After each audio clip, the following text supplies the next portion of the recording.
Our Torah portion this week comes from Leviticus 12 and 13. And I have to take a minute, you guys, to say something to somebody who I know at some point will watch this out there on our live stream. And that's our beloved Pastor Chris, right? Because if you guys remember back, there's a certain Torah portion that every year he says, I remember last year when my grandmother asked me to do this particular portion. Seems like she's always out of town for this particular portion. So the last 2 years, Chris has had the pleasure of teaching this portion. And then when they asked me to do it, I was like, I wonder which one it is. I better go look. And I went and looked. And sure enough, it was the same one. What do you go figure?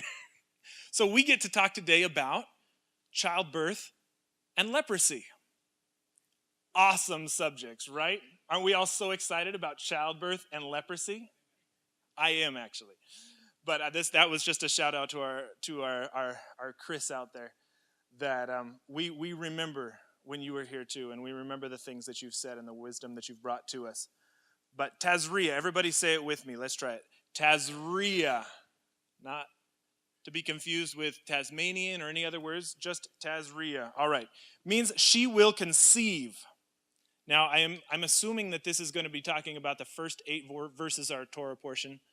Talking about the childbirth and the state of uncleanness that a woman is in after that. But we're going to skip that part, and we're going to go a little bit farther forward into our Torah portion this week. We're going to skip to chapter 13, and we're going to see if this little remote works for me today. Got it on? Hey, look at that. We're going to actually talk about the second part of our Torah portion this week, and Zerat. Now, I started getting into this Torah portion. I was thinking about it, going, I've got to talk about a disease that eats away your flesh, turns your flesh white. And I wasn't too excited about it. But the more I really started to get into it, the more I really started to study. Yeah, this mic is still working. The more I really started to study, I wanted to bring it to mind that it's about a heart condition. And it always has been about a heart condition. So when we're remembering that it's a heart condition that presents us to God, I want us to go through and remember that as we go through some of the outside symptoms of our physical bodies, our physical flesh, that these are later going to be brought to light as to what's happening inside a person's heart. And it's what happens on the inside that comes out that really determines who a person is. So I started off here at the beginning of our Torah portion in Leviticus 13, 1 and 2. It says, Then the Lord spoke to Moses and to Aaron, saying, When a man has on the skin of his body a swelling or a scab or a bright spot. I underline those 3 up here. Those are the first things that people in the congregation, that would be me, that would be you guys, right? You guys are people in the congregation. If you see somebody in our midst that has on them a swelling or a scab or a bright spot, and it becomes an infectious leprosy on the skin of his body, then that person shall be brought to Aaron, the priest, or to one of his sons. Not just to anybody. Aaron was the high priest, right? So they're to be brought before the high priest, the one and only who is our judge, when we recognize Messiah is now our high priest. So let's look at a few characteristics of a person who has Zerat. We've already seen 3. That is swelling or a scab or a bright spot. But that wasn't what Aaron or his sons were going to be looking for when they actually saw this person that was presented before them, right? They were going to do a second little test to see if it truly was leprosy or not. Now let's finish our reading here. And it becomes an infectious leprosy on the skin of his body. Then he shall be brought to Aaron or the priest, or to one of his sons, the priest. So, characteristics of Zerat. Now, a lot of you guys are probably going, what's Zerat? It took me a little while to finally get a handle on that. And the reason I went through all of this and actually put Zerat on there instead of what we're traditionally used to hearing leprosy, right? Is that it actually describes several different diseases in here. Leprosy is actually a bacterial infection. And it can manifest in itself in several different ways. One of which is scabs that distort and make very grotesque, can cause your nerves to destroy themselves. And although some of those characteristics we do see in the descriptions of leprosy, it's not in all of them, especially since when we start to get into the second part of the chapter and talking about houses. But we'll get to there in a few minutes. We're going to go back to the characteristics of Zerat right now. This is the first one that we see. We see a person in the assembly with the following: swelling, a scab, or a bright spot, and it becomes defined as an infection of leprosy, or Zerat. When we see somebody like that in our congregation, we bring it to attention. We don't allow it to sit there and stay where it is and fester and infect and be transmitted to the people next to them. Because you know the scary thing actually about leprosy too? It's a bacteria, right? It doesn't manifest for 10 years after the person has been infected, right? Also can be passed on to children. So if a woman gets pregnant, we'll read about that a little bit later too. When a woman gets pregnant, they can pass it on to their kids and they won't even know that the kids have it until the parents manifest later. So these are the two things that the priests are going to look for when we finally bring the person before the priest. The next verse goes on to say, "Then they brought to Aaron the high priest, or one of his sons, the priests, looking for the two witnesses." Remember those two words, the two witnesses to Zerat, that the hair had turned white in the infection, or in the infection, and that the infection was deeper than the skin. Remember, we're talking about heart conditions, right? Because we're gonna talk about that a little later when it goes into this is a manifestation of sin in a person's life. So we can already see that this is an infection that is deeper than the skin. It is an infection of leprosy, or Zerat. When the priest has looked at them, he shall pronounce them unclean. Now, when we see the two witnesses, the person is immediately pronounced as unclean. Right there, you don't have to take another day. You're set aside, you're unclean. You are no longer, I was going to say that. I forgot about this. We were talking about this last week after service. I wanted to define that term, unclean. We've been hearing that a lot over the last few chapters, unclean versus clean. We just talked about it in the last chapter, unclean foods versus clean foods, right? We just heard about it in Genesis, or in Leviticus 11. We talked about a couple of other things that made a person unclean. Unclean, sometimes it helps me to remember when I hear that word that it was not presentable in the house of God. It does not equate directly with a person being in sin, always.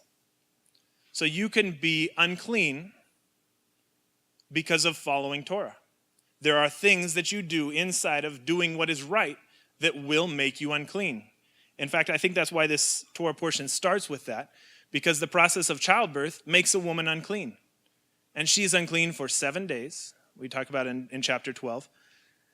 For 7 days before, when she has a male child. For a girl child, it's 14 days, right? And but she's unclean. And it's not that uncleanness is a bad time. It's a time of separation, so that when she comes back after that separation, she is presentable, and she has to mikvah. She has to again clean herself and make herself presentable and offer a sacrifice, so that she is allowed to come back into the presence. Now that's where we set aside our time. And we set this time as aside so that every week we can come into his presence, right? Same thing. She would have a break, 7 days, and after her time, then she would be allowed to come back into the temple area, into the set apart place, or wherever she was allowed to come.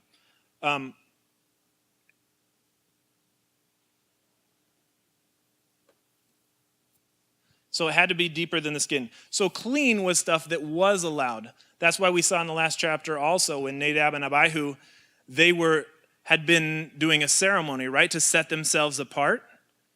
And all of his brothers and the high priest had been doing to set themselves apart. They had been set apart. That's why Moses did not allow them to go outside of the temple and go back into an unclean place, right? Into an unclean place, because they had spent time dedicating themselves and they were now in a clean state. So Aaron and the other brothers weren't allowed to go out and take the bodies of their brothers, their own family, outside of the temple, because they had gone through the process to make themselves acceptable to be before God. So we're going to go on to the next slide here. Hair turned white in an infection. Remember this. We're going to see this a lot. You know, this chapter had 59 verses of talking about scabs and raw flesh And, we'll see lots of them. Here we go. Let's keep going. So what happens when a person does not meet the criteria? They brought him before the priest, and they didn't see the white hairs, and they didn't see that it was deeper than the flesh. What do we do now as priests? Do we say, okay, you're fine. I don't see anything wrong. Go back and be there? No. Now, this was the hardest part for me.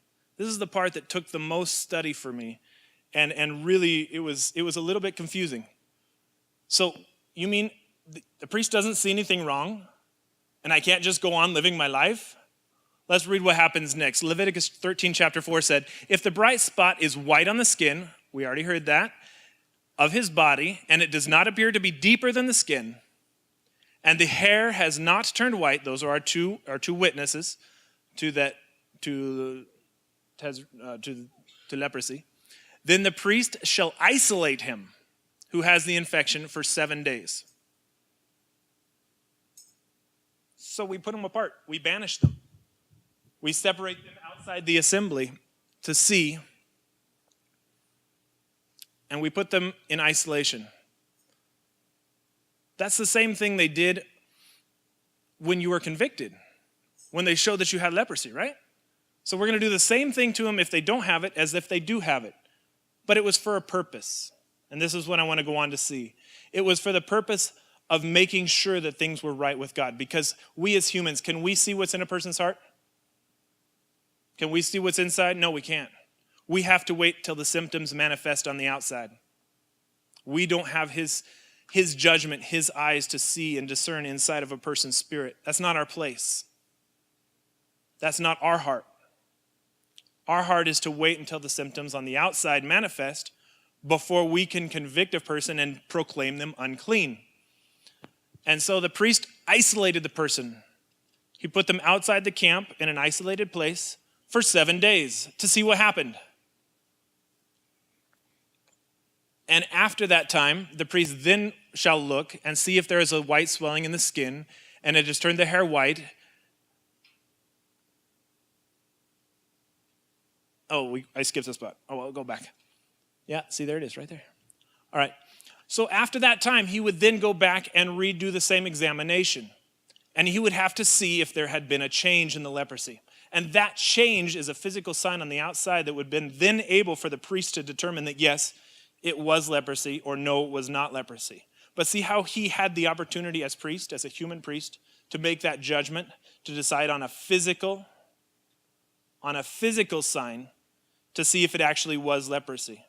So until that time, he had to take his best judgment to say, this is or is not. Now we're going to go look and see some of the other types of leprosy. Like I said, there were 59 verses of descriptions of raw flesh. So we're going to see how quickly we can go all through all 59 verses. We're just going to do the highlights here. All right, verse 10. The priest shall then look at it and see if there is a white swelling in the skin. It has turned the hair white. There is a quick raw flesh. Raw flesh was one of the signs that they were to look for. Why raw flesh? Because raw flesh was one of the signs that would happen if something that had been old had re-erupted. If something that they had previously had leprosy, if it had come back, or zerat, if it had come back, it would come back in a form of raw flesh. So that was one of the signs that they were supposed to look for. It is a chronic leprosy on his body. And guess what? They didn't have to put him into isolation. If he had had leprosy before and it had come back, now that person was pronounced unclean.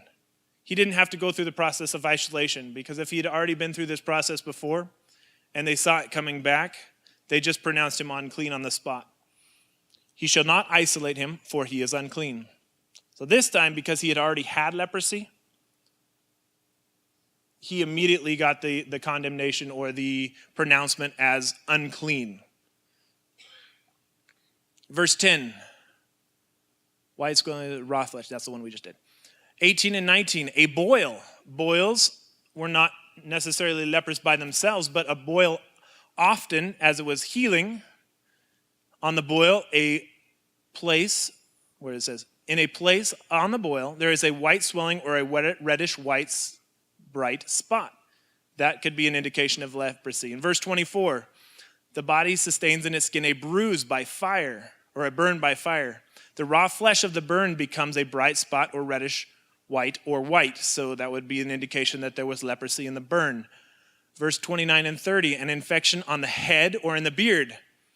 And now in his head or in the beard, we notice a slight difference. Instead of white hair, because that distinguishes some of us here, it was yellow and thin. Those were the two descriptions that it gives us of the hair. So then they would shave the person's head off. And if it grew back as black hairs, that showed that it was healthy. But or as normal hair, it showed that it was healthy. However, if it came back as the same hair, they were in trouble now. All right, verse 38, he has bright spots on the skin of the body, even white bright spots. That was another thing that they were told to look for. And in verse 42, it says, if on a bald head or on the bald forehead there occurs a reddish white infection. Now I skipped one verse, I skipped 41 here. And I just wanted to make sure that everybody in here was very aware that if his head becomes bald at the front and on the sides, he is bald on the forehead. He is clean. Just so we're clear in here, right? Baldness is not leprosy. You can be bald and be clean, just making sure. That's for you, Mr. Dahl. For the person who is unclean, it was not a pretty life. Almost every culture in the world in earlier times has a history of leper colonies. Right now, we don't have any in the United States because we've learned how to treat it, because it is a bacterial infection. This is speaking specifically to leprosy.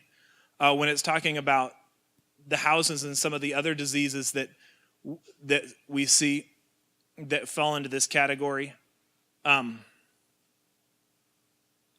they would destroy houses. They would tear down houses if it was continuing to grow. Remember the two signs that we saw?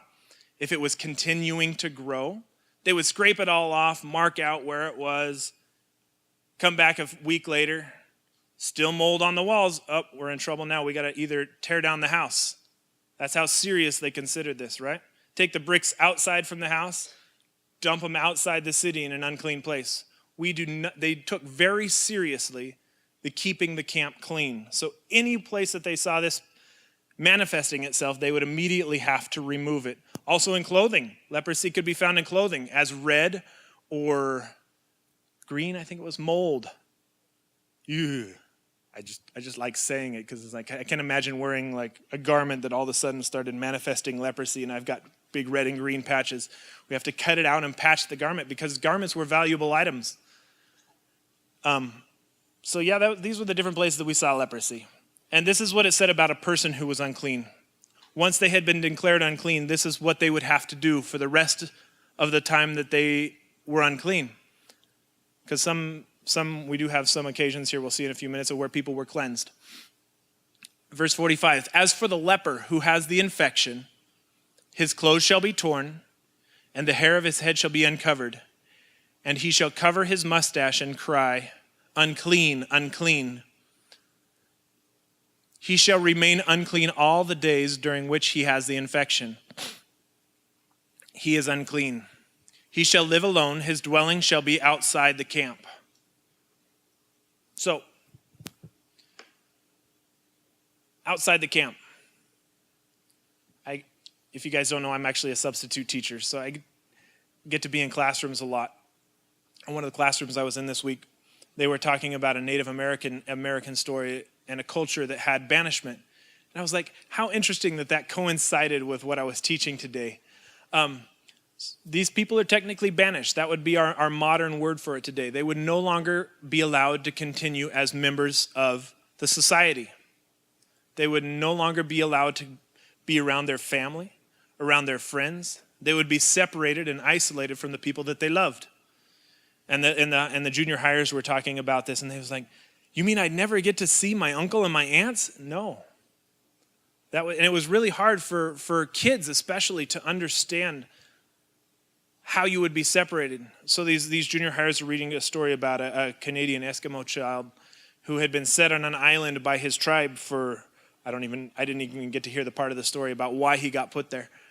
but he went through a process of restoration. And in their culture, they did give him an option to be restored if he was able to fulfill certain prerequisites. And the child ended up making some personal changes and personal choices inside of himself and was able to be restored ultimately. But it was a process. It didn't happen overnight. There were expectations of him that he had to meet, just like we see here. In order for a person to come back into the camp, there has to be a cleansing. There has to be a process. And even when he comes back in and the priest make another examination, there is still going to be that time of separation before he's going to be allowed back into the assembly.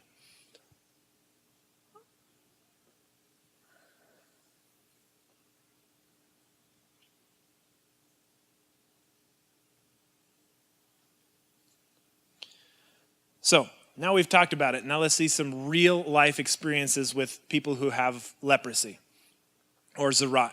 Now there's a lot of different commentary by a lot of different people that zerat is not leprosy. I see where they're coming from, and I would tend to agree with them. However, I think that leprosy may have been possibly a part of the diseases that somebody could consider as part of the curse. But there's a couple of differences. First of all, leprosy is contacted in our natural world, right? The examples that we're going to see of leprosy happen because we're going to see two examples. We're going to see an example of where leprosy, what they call leprosy or zerat, was in a person from another culture outside of Israel. It wasn't a curse sent from him by God. He probably got it from his parents or contaged it somehow. That's not the right word. He got it somehow. And there's another example that we're going to look at where it was directly a curse from God. That God specifically said, this is going to be your punishment. So we're going to start with the first example. We're going to start with the example of Naaman. 2 Kings 5, chapter 1. First of all, I want to do two things. We're going to see why in a second, but I want to point out the personality of the person who was Naaman. Naaman, it's a good name, isn't it? It's kind of like Haman. Didn't we just do Purim right now? You heard Haman a lot, didn't you? Yeah. Naaman, he was the captain of the army for the king of Aram. Aram was one of the countries that bordered Israel. They occasionally went out and actually raided Israel and were at war with Israel at times. So these weren't the best friends of the Israelites. So the king of Aram was a great man with his master, it says here. And he was highly respected, or Naaman was highly respected by the king of Aram because the Lord, Yahweh, had given victory to Aram. So this is the king's general, and he was the one who sent Naaman here out to war. He was fighting against the Israelites and other people, and he had been very successful. And the king of Aram was very happy with him because of his success. So it points out here that this man was also a valiant warrior, but he was a leper. So somewhere in his life, he had come across this disease, right? So I'm going to paraphrase the next few verses before we get to verse 11. Just because it's kind of fun to put this into a comic sort of a relief, right? So the king of Syria, the king of Aram, he says,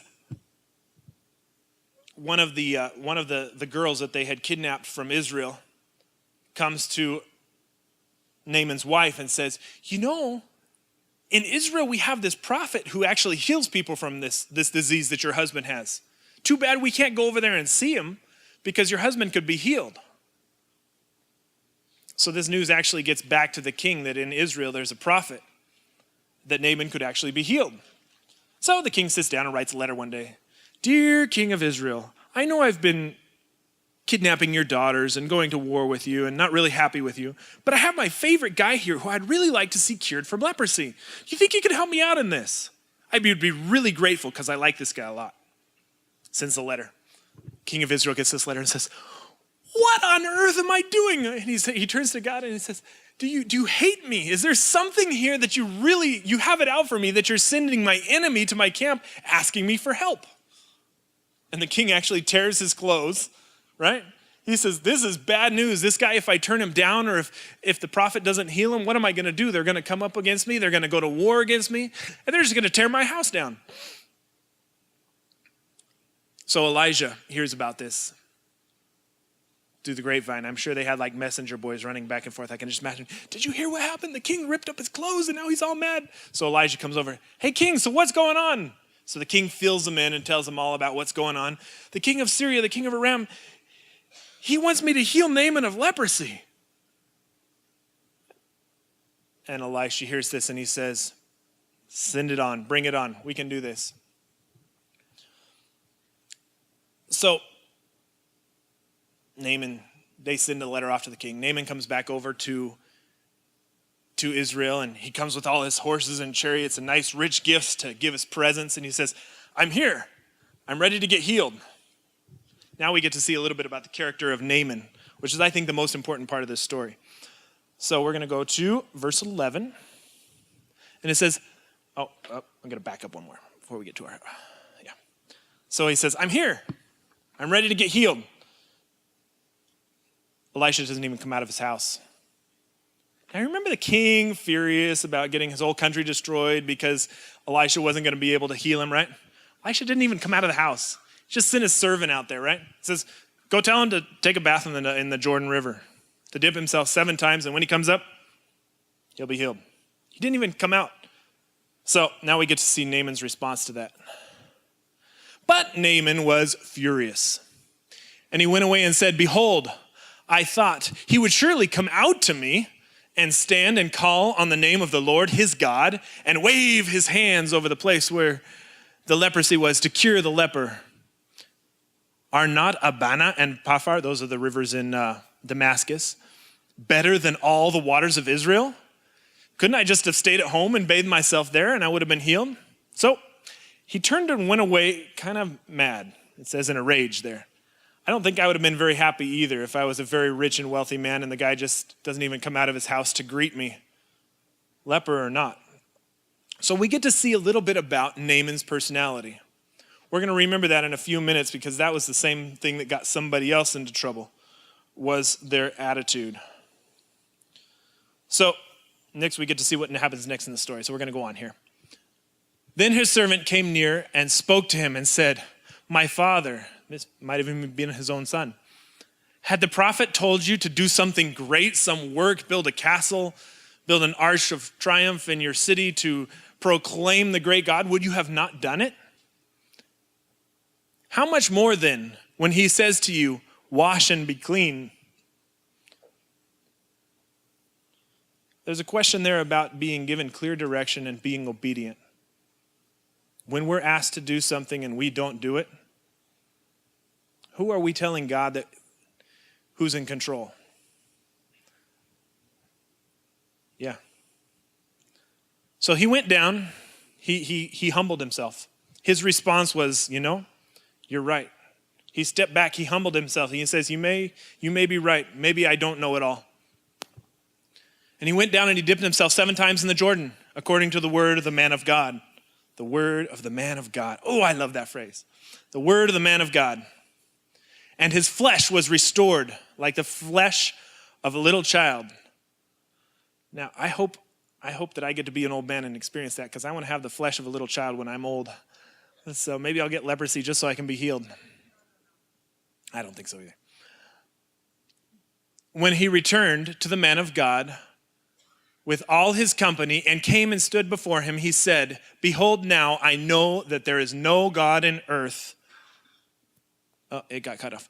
Like the God of Israel.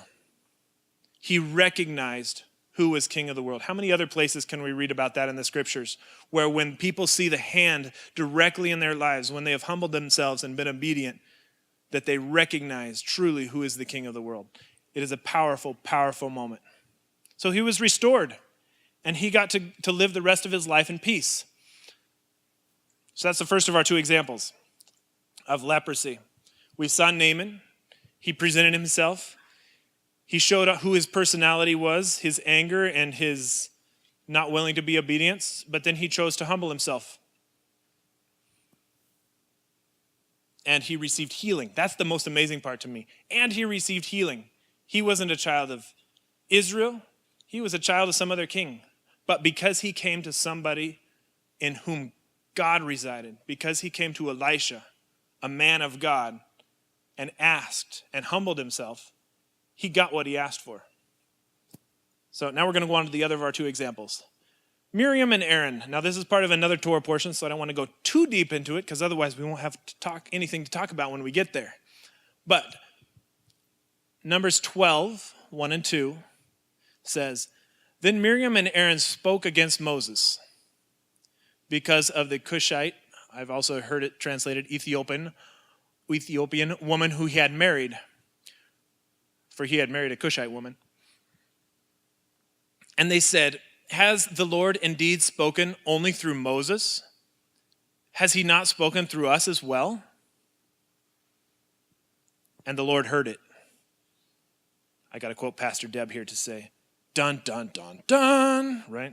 We're in trouble now. Tito always quotes that, right? Where's Tito? I lost Tito. Oh, he's back there. He started doing that after Pastor Deb. You know that? He started copying Pastor Deb voice. I know.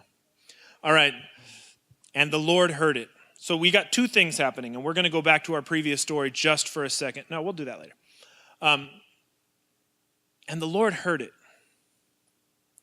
So I was reading some of the Talmud commentary, and they said they started talking about the circumstances surrounding Moses' marriage to the Cushite woman. And they went into a couple of things that we don't see written here, and I'm not really going to go into them. But their point was to say that Miriam was a very righteous woman.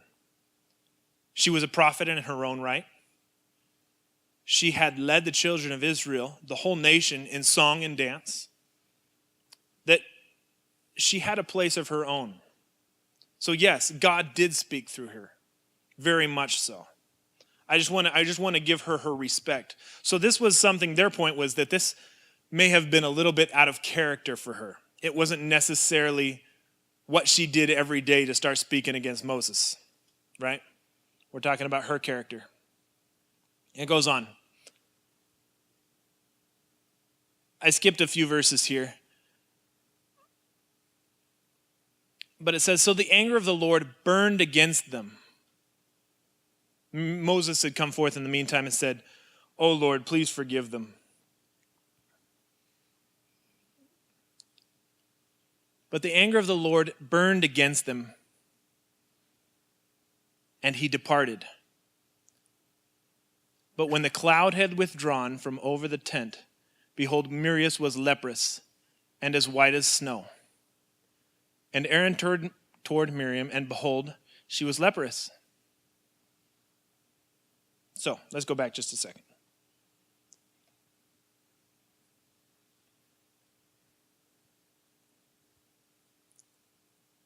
She started and she made a choice. She knew who she was. She knew who Moses was. And what God said in between basically was, do you not recognize that Moses is the most humble man on the face of the earth? And that I speak to him as I speak to no other man face to face? To most other people, like you, Miriam, and you, Aaron, you hear my voice. You see me in dreams. You see me in visions. But with Moses, I stand face to face. How can you speak against my servant? That's why we see his response here. So the anger of the Lord burned against them, and he departed.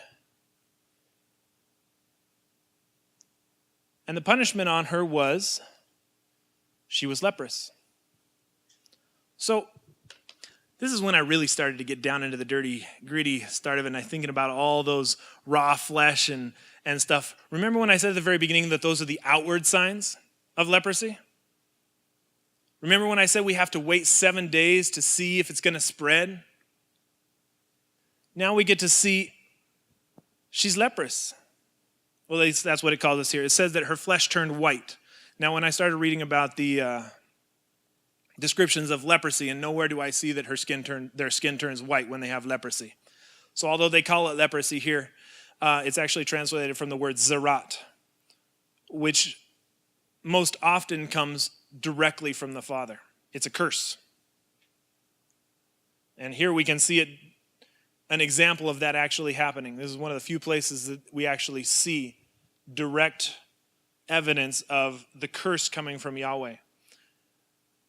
Now, we're going to see here in just a second, however, that the people were also familiar with this condition.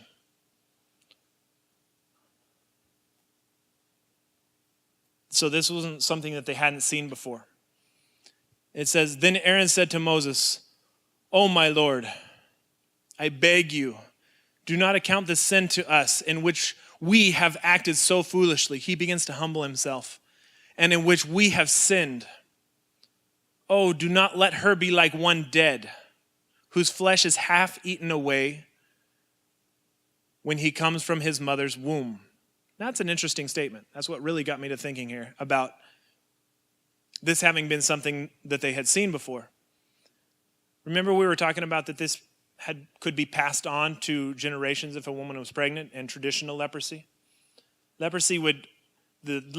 actual leprosy would follow the more humid regions, the coastlines, the river deltas, and it would get into the population. It's passed by spittle, by your spit. So that's how it can be passed from one person to the other. That's why they had to wear the mask covering their mustache. Although some of the women may have not had mustaches. I'm not sure, but I wasn't there. But we saw this being passed from generation to generation. Right? Just like sin can be passed from generation to generation. How many times have we seen grandfathers who are alcoholics, whose children are alcoholics? Or parents who have other diseases, whose children have the same disease. We weren't designed that way. I'm just going to lay that out there right now. We weren't designed that way. We can talk about that later, but we were not designed to have these diseases that ravage our bodies. We put ourselves in a place where we give authority over this flesh. We'll talk about that a little later. But we see here, "Oh, do not let her be like the one whose flesh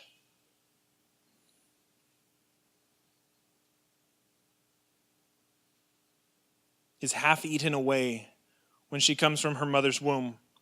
Moses cried out to the Lord, saying, "O God, heal her, I pray." So this is Moses petitioning back to God. Please heal her. Remember what we said about Moses? Most humble man. His heart was that somebody who had been speaking against his authority would be restored. Now we're going to see God's response, and I think this is the most important part too. Here we go. The Lord said to Moses, "If her father had spit in her face." See, this is where I need Rico Cortez, because I'm sure there's something there that I just don't know about in their culture.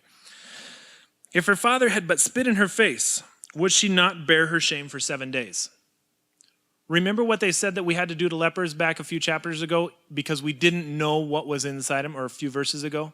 Because we weren't allowed to judge the heart. A father knows his daughter pretty well, right?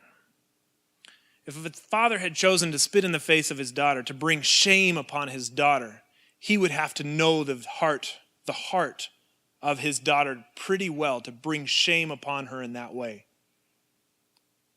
So the Lord is using this example. Yahweh is using this example to Moses. He's saying, look, she brought shame. If she brought shame in this way to her father, and he's to the point that he spit in her face, would she not be shut up for 7 days? So he gives the command. The Lord gives the command. He gives her punishment. Let her be shut up for 7 days outside the camp, and afterwards she may be received again. So Miriam was shut up outside the camp for 7 days, and the whole camp stayed with her and waited while she was outside the camp, and they did not move on until Miriam was received again. What did Miriam do? Has the Lord indeed spoke only through Moses?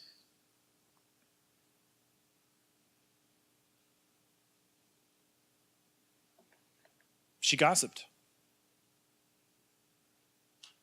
She spoke about Moses in a way that it was not her place to speak about it, specifically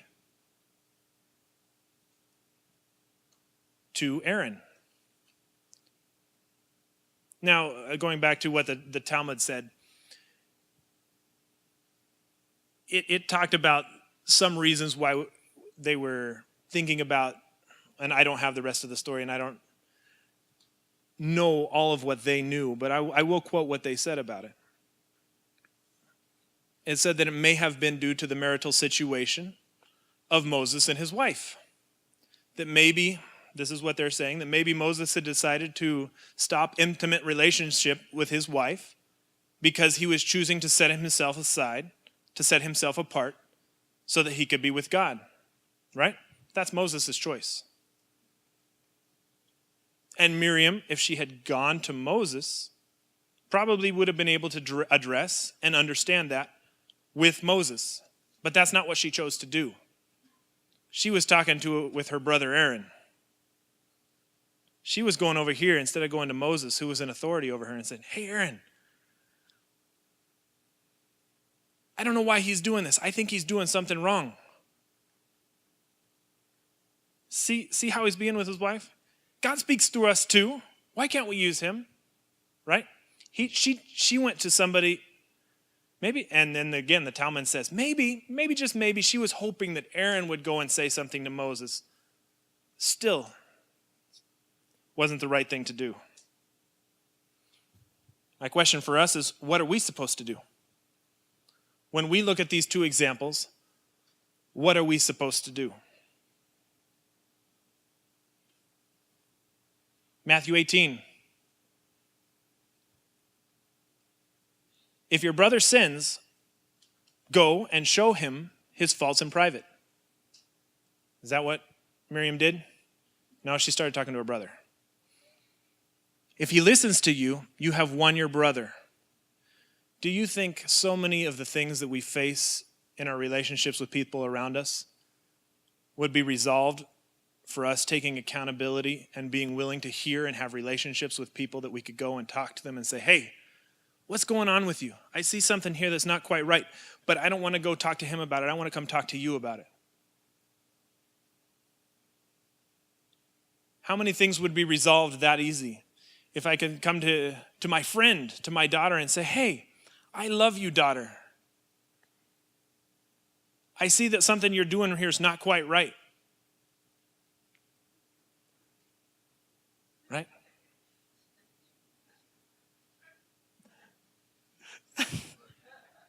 She's not paying attention.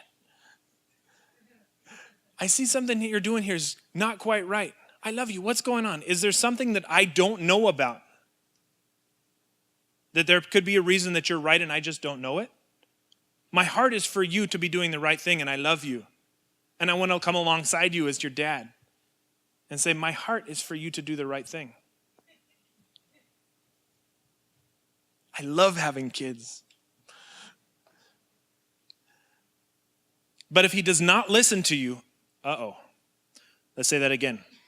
But if he does not listen to you, now you got to get that God voice. I can't quite do it. But if he does not listen to you,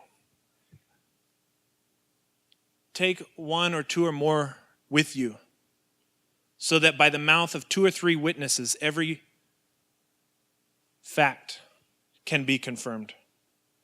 Remember all the way back to the beginning? I'm not going to go all the way back there. Remember all the way back to the beginning. Somebody brought somebody with white spots and blemishes and ugly marks on their flesh before the priest. The priest, it was the congregation's responsibility to bring that person before the priest, right? Or the person themselves saying, "Look, I've got a burn here on my arm and it's got an ugly white blemish in it and I'm not quite sure what it is, but I want to make sure that I don't have leprosy. So I'm going to come before and I'm going to present myself to the priest. We're going to get things straightened out here." Priest had 2 things he was supposed to look for, right? White hair, deeper than the skin. Remember, those are things that cannot be judged by people. They would put him into isolation and look to see if it spread. Well, we can do the same thing. And sometimes as a child's father, you're in a position of authority over that person, and it is your job. It is your appointed place by God to look at that person and say, I'm going to stick you in isolation, or we're going to do what we need to do. But by the mouth of two witnesses, the fact was confirmed, right? So if I'm going to a brother that I've already gone to and said, hey, look, something here's not quite right. And I see it because I don't see the fruit of what God's doing in your life. I look at it and I say, something's not quite right here. And because I love you, I'm not going and talking to somebody else over here. I'm coming right to you because I love you. Right? That's the person's heart. That's you showing that your heart is in the right place. That's you loving your God and having a heart for people. That's what Pastor Deb talked about last week. She talked about protocol, right? We talked about protocol a bunch last week. But she also talked about the most important thing was love for your brother. Now here we see that protocol in action. The same thing that we've been seeing. Proper way to come into the presence of God. Making sure that you were presentable and clean and doing the necessary steps before you presented yourself as Aaron into the Holy of Holies or as his sons into the holy place. Being able to touch the consecrated, the set apart items that were brought into the presence of God, that they had the work that they had done to set themselves apart, to present themselves. That same brother, if confronted by 2 or 3 witnesses, refuses to repent. It says here, continuing in Matthew 18, if he refuses to listen to them, tell it to the church, the whole congregation. And if he refuses to listen even to the whole body of believers, the people that assemble, let him be to you as a Gentile and a tax collector. Now that's kind of interesting, because I remember reading that Jesus seemed to like to have, or Yeshua seemed to like to have dinner with tax collectors and Gentiles. So, although we may exclude him from the intimacy of our worship, although we may stop having Shabbat dinner with him every Friday night, because you can't bring somebody who is in rebellion against God into the intimacy of our worship, right?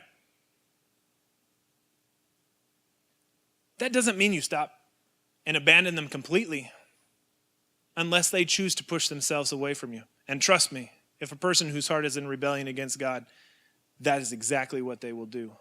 But it's not our place.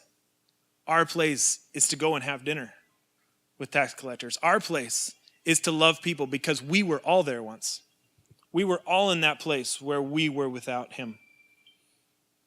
Our job, our place, is to love them, but to not have that intimate relationship with them that we have with our brothers and sisters who are following us together in the body of Christ. Those who we have intimate knowledge of, who our children play together without us having to worry.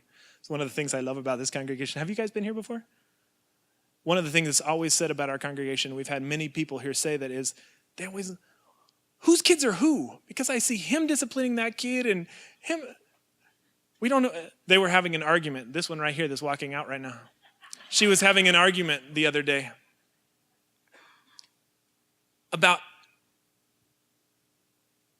who her second dad was, because they were having, 2 kids were having an argument about a third father that was neither of their fathers, about whose second dad he belonged to, because he was both their second dad, right?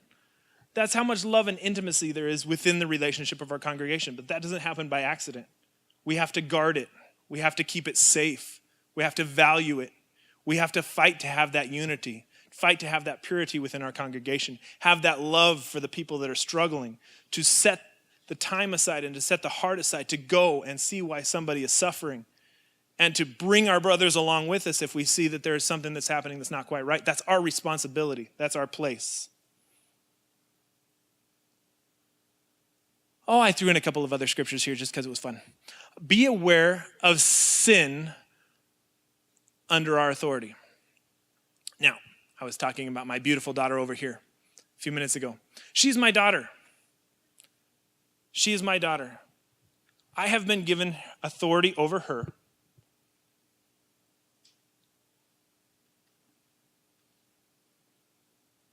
You can't take that away from me, right?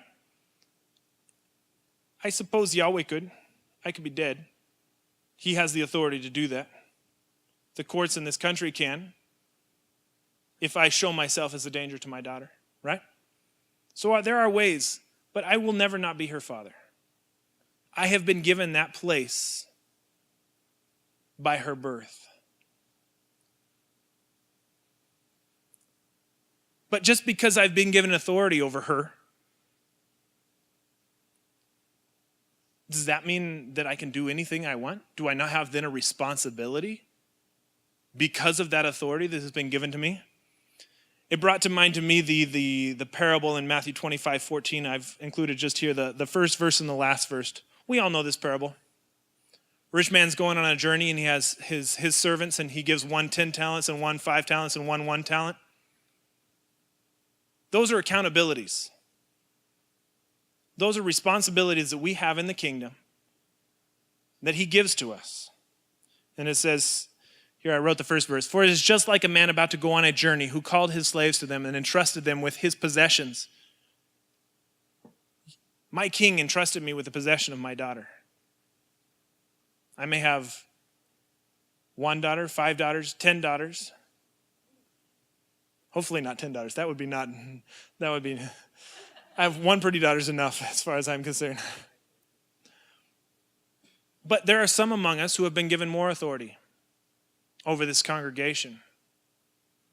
Bill Cloud over many congregations, because he takes that authority. Now, one thing I know about Bill Cloud, and I've met him personally only once, he invited me to his house. I considered that the greatest honor I think I've ever received. We didn't actually get to go, but it was a great honor just to be invited, because I know he doesn't give that out to people. He doesn't just hand that out. Daniel Zinker and I were invited, I should say. I was probably tagging along on his coattails.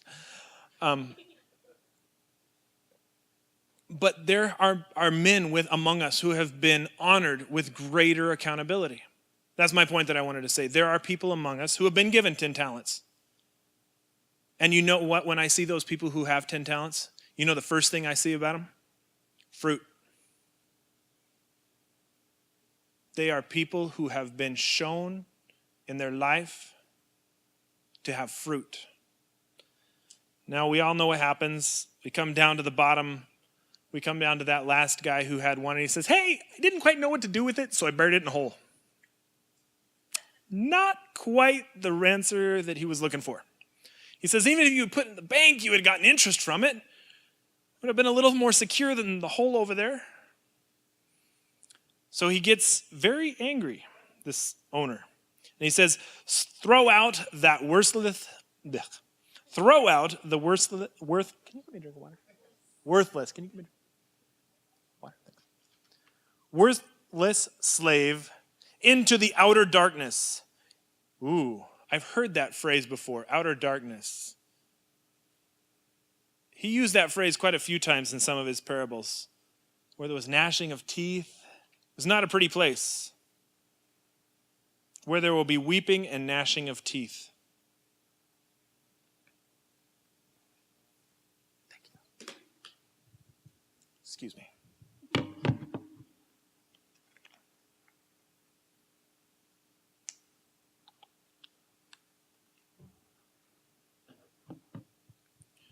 Another thing that's our responsibility is to remove sin to protect the body of believers. 1 Corinthians 6, 1 and 2. Does any one of you, when he has a case against his neighbor, dare to go to law before the unrighteous and not before the saints? We'll get to this verse. We'll get to the other. I'm going to go to this verse first. We're going to go to 1 Corinthians 6, 9 first. Or do you not know that the unrighteous will not inherit the kingdom of God? Do not be deceived. People who are in sin, neither fornicators, nor idolaters, nor adulterers, nor effeminate, nor homosexuals, nor thieves, nor covetous, nor drunkards, nor revelers or partiers, nor swindlers or revilers, people who hate, nor swindlers will inherit the kingdom of God. These are not people that you want in the intimacy of your home, in the intimacy of your presence with God, right? Now, does that say we're not to love sinners? Absolutely not. Remember, Jesus, when he was out ministering and loving the people, he had dinner with those exact people. Those are the people that he chose to go out and seek out and to have relationship with. But he wasn't taking them back to his house either, was he? He was going out there to form relationships and to show them love. Completely different context. Within the body of believers, within our intimacy of our congregation, we have an obligation, those people who have chosen to set themselves apart with us to maintain the purity of our body. And this is the other interesting part, which is why I wanted to do this part first. It says, when you have a problem within your congregation, how do you deal with it? This is the second place in the New Testament it talks about that. Do you go to the civilian courts and try to settle it? Let's say one of our brothers is a contractor in here and he gets in trouble with somebody else in the body because he didn't do his job. Do you take that before the government of the United States to try and resolve it for a sin that a brother within this congregation committed? Absolutely not. We go back to verses 1 and 2. Does any one of you, when he has a case against his neighbor, dare to go to the law before the unrighteous and not before the saints? Or do you not know that the saints will judge the world? If the world is judged by you, are you not competent to constitute the smallest court of law? It goes on to say a little bit later that we're going to be responsible for judging even the angels. And if we who have chosen to set ourselves apart are going to be given the high esteem by the Father to be judges, should we not take that authority that he has given us with humility like Moses?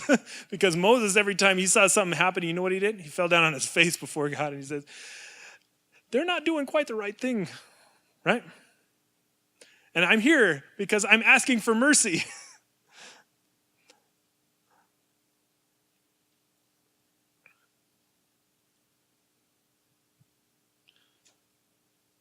Matthew 18, 11 and 12.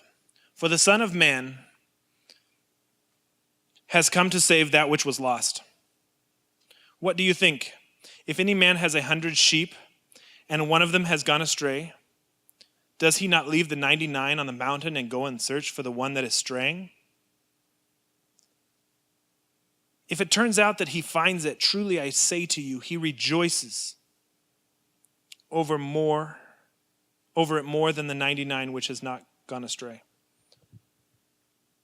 I titled this up there, you can read it, Our Father's Responsibility. I've been talking a lot about our responsibility. And I wanted to bring it back to his part in all of this. His job. And I know that I've heard many of the people in this congregation say that they were brought here by something that happened in their spirit that drew them to this place. That something changed, right? Something changed in their spirit that they were brought to a place that they wanted to love God with their whole heart, with their whole mind and their whole spirit. Everything about them cried out to worship God. And something wasn't right. Something wasn't complete. They knew that they couldn't quite worship him with everything. Something was missing. And so his spirit came into them and drew them and started to change them and showed them Torah and showed them how to love him with their whole heart and showed the people what that meant. If it turns out, verse 13 again, if it turns out that he finds it, truly I say to you, he rejoices over it more than the other 99 which have not gone astray. I hope my children and the children of this congregation will be in that group of the 99 who have not gone astray. But remember, he went out and looked for the tax collectors. He went out. We're going to get to that in just a minute. But he went out and looked. I have one more thing that I wanted to say here before we close. Actually, two more things.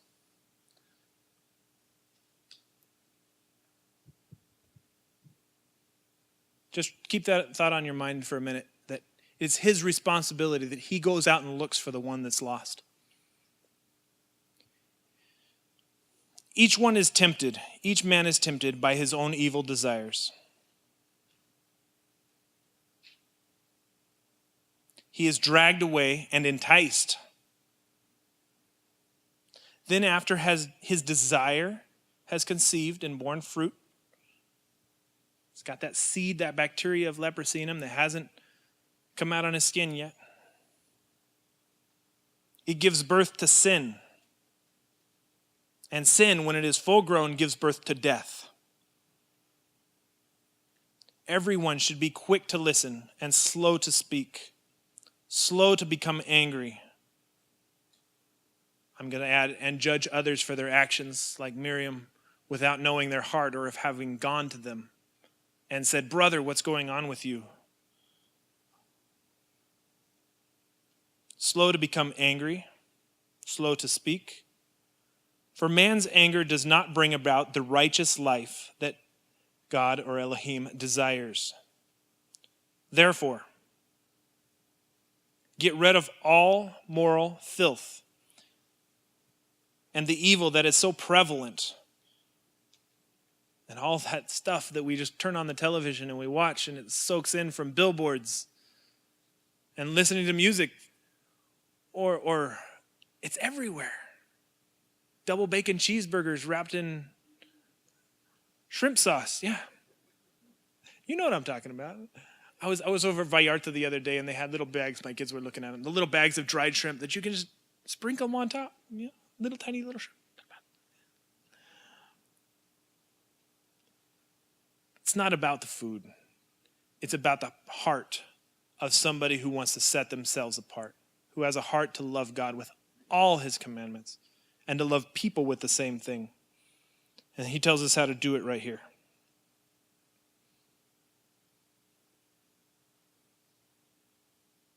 Humbly accept the word planted in you, which can save you. Do not merely listen to the word and so deceive yourselves.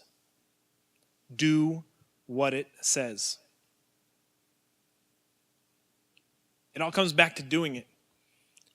We can talk about it all we want to, but at the end of the day, if we don't start doing it, it doesn't matter. We're going to find ourselves in the same place that Miriam had. She got distracted.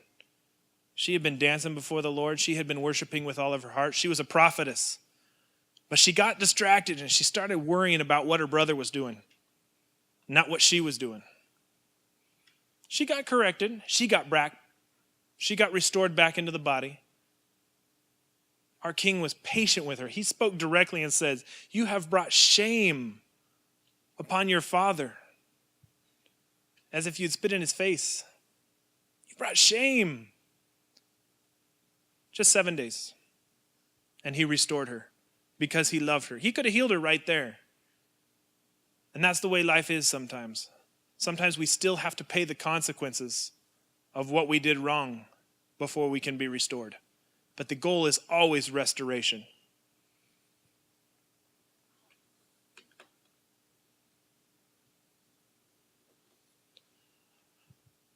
I think for me, and I'm going to close with this, I think the deepest thing that I ever had to experience in my life, and the moment that I really began to understand who my king was,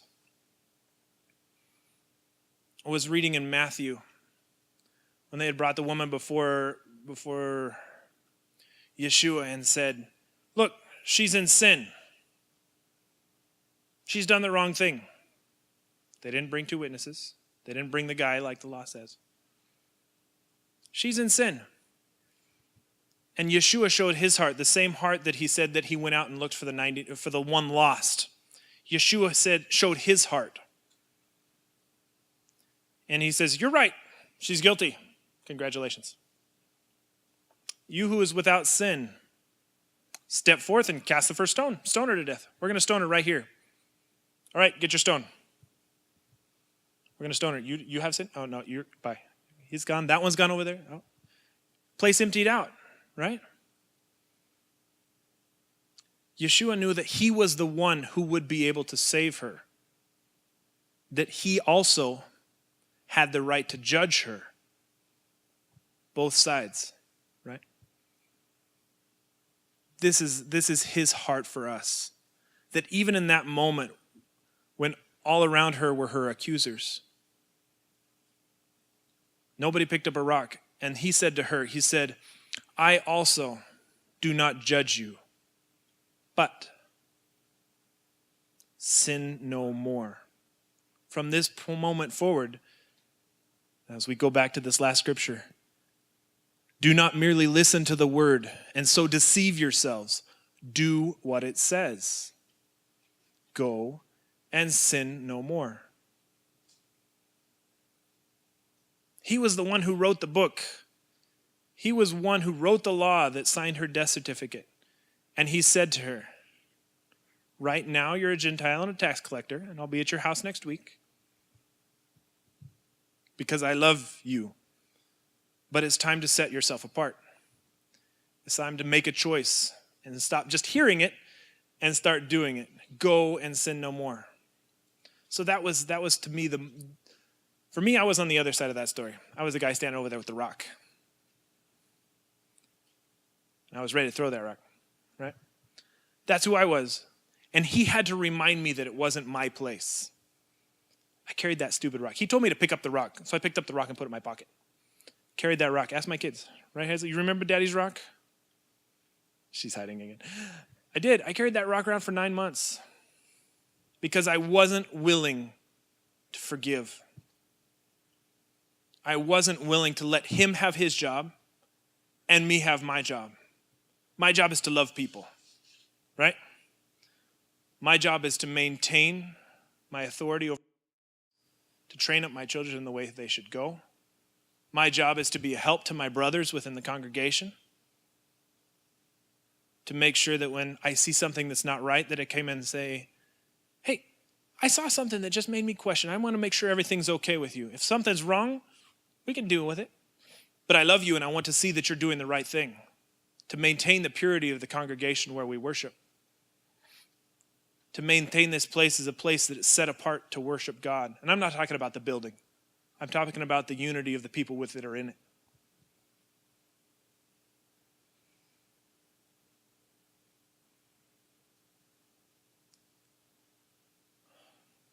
It's a hard place to be able to let go of your right to judge. And when we come back to Miriam, that's really what she was doing. She was saying, I don't think my brother Moses is doing quite the right thing with his wife. Something's not right there. She judged. She didn't know Moses' heart. She went to her brother and started talking about it instead of going to her brother to come fight. She was fine as long as she kept what was in her heart to herself, or she went to Moses to resolve it. She was good. She brought shame on herself when she chose to go to her brother and start talking about her brother instead of showing the love that she had for her brother Moses. Right? That's what I wanted to share with you guys today. That's what Yahweh put on my heart. The love that we have for one another. I'd like to pray a blessing over you guys, if you'd allow me to, if you mind standing.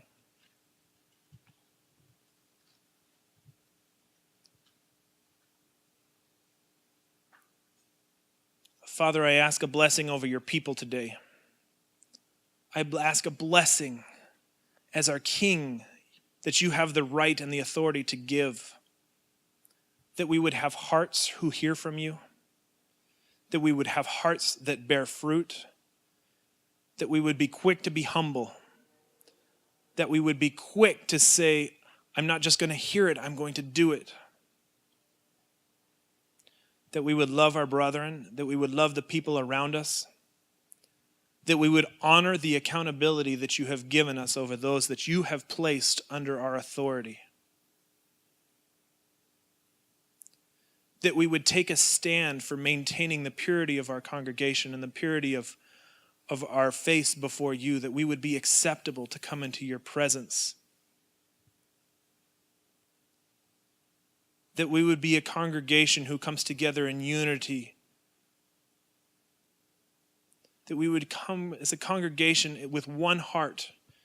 That you would be able to do great works through our spirit. That you would be able to do great works through the fruit that we bear in your name. That we would walk in our daily lives in ways that bring honor to you. In your name, I bless this congregation that has come before you today. Amen.